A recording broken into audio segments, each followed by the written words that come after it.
मी बनवती आहे घर. तर बघा फक्त माझं घर मी खूप भारी बनवलं. तर माझं घर मला खूप आवडतं बनवताना.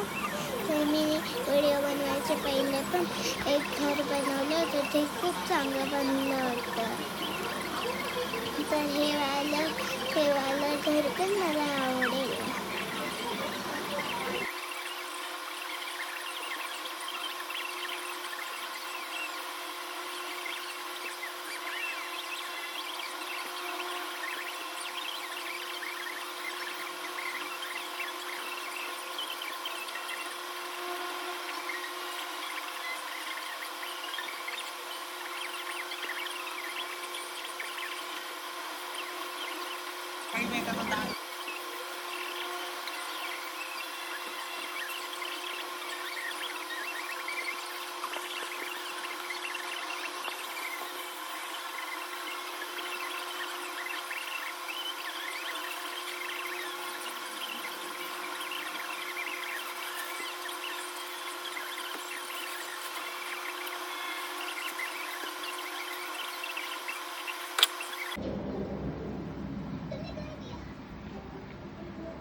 कशाची उडी